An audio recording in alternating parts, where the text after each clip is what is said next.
Helping a Hamilton family.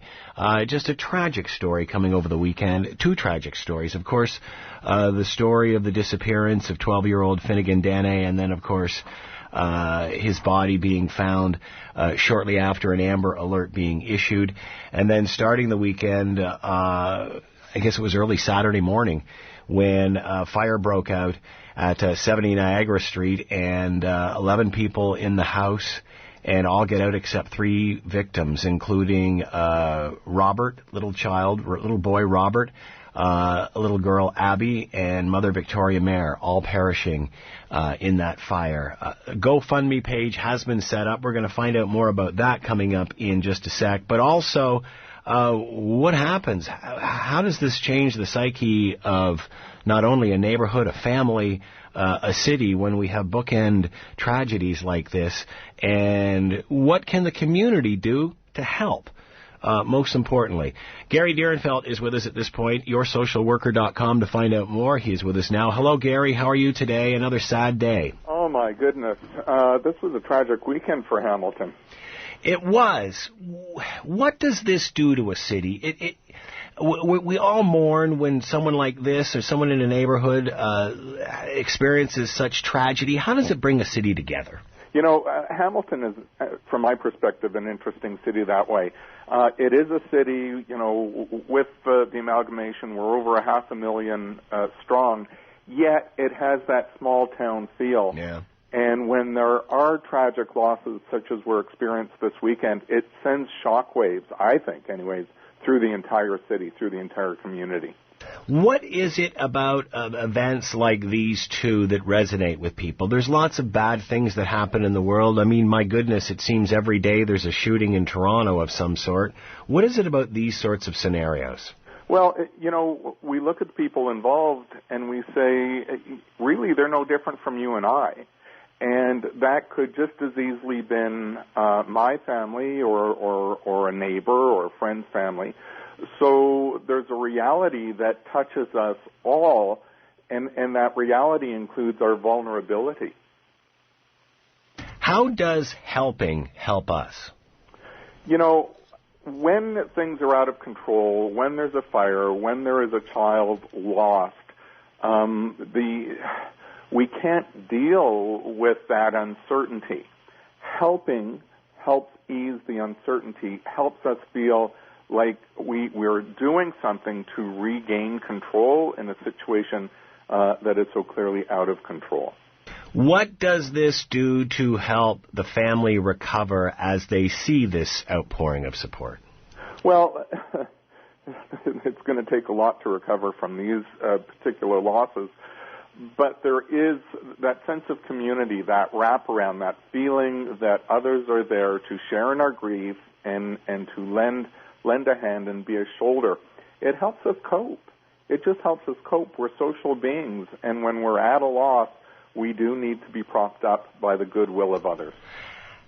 For those who tragically were in and around this event when it happens, either of these events, whether it's the discovery of a young child's body, whether it's a house fire that's panicking the street, how do you live with those memories? How do you live with those images? Whether, you know, we heard the story of when Finnegan Dane's body was found, and the lady who was involved in the search, and the sound of somebody saying we'd found them, and then obviously the few minutes later when it wasn't positive news, or even the story with the house fire with the grandmother screaming in the street for her babies. How do you move on with those images? Actually, you don't move on too easily.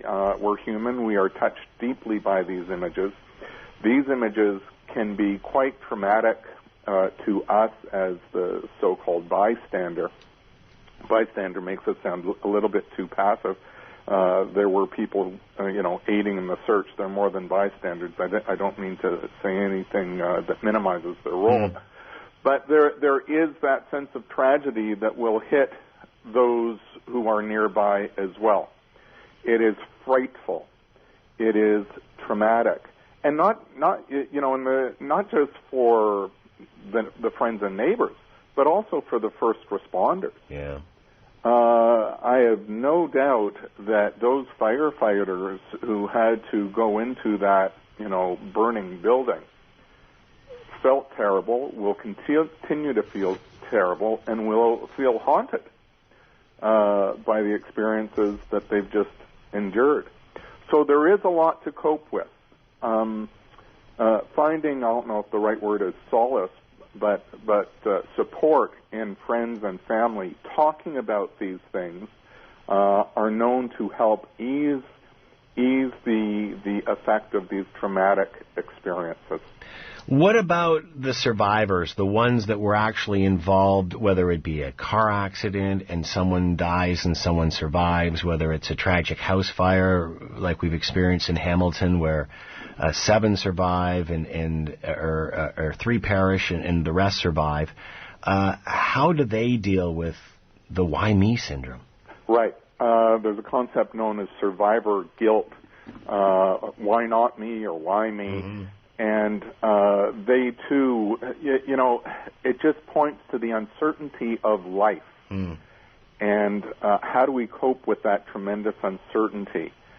And as human beings, we typically crave certainty.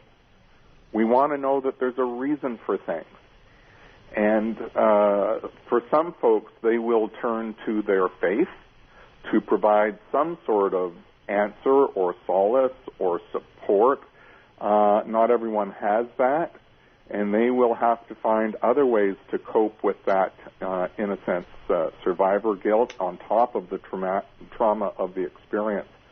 So there will be a whole bunch of affected people out there by all these tragedies, and we do want them to find support. We do want them to consider counseling, particularly if those feelings are overwhelming or those feelings interfere with sleep, with eating, with self-care, with performance at work. Those are some of the indicators that suggest you've been so affected that maybe you need some help to cope more effectively. What do we take away from situations like this? What do we learn? Should we take something? Should we learn something from these? Well, there is something that we do take away, and that is the fragility of human life. And it forces us all to look at our own mortality and to take stock and to think, we're but for the grace of God, but what if it were I? Yeah. What if it was me? What if it was my loved one? So many people throughout Hamilton in the days and weeks to come are going to be contemplating their own mortality in view of these terrible experiences. In result of what? Hopefully appreciating life more? Some will perhaps do that. Some will experience what we would call an existential crisis. Who am I? Where am I? Where do I belong? What is life all about? Mm. And if you are already prone to depression or to anxiety, those big questions can trigger a deepening of those challenging feelings and emotions. Gary Dierenfeld has been with us, yoursocialworker.com, to find out more. Gary, as always, appreciate your help and guidance. Good to be with you. A city mourns, and thank you for letting us share this information for people to get support. Thank you, Gary. It is 12:46. A GoFundMe page has been set up as Gary and I were speaking. Helping often does a lot to move forward in situations like this. We'll talk about how they work and how they work effectively coming up.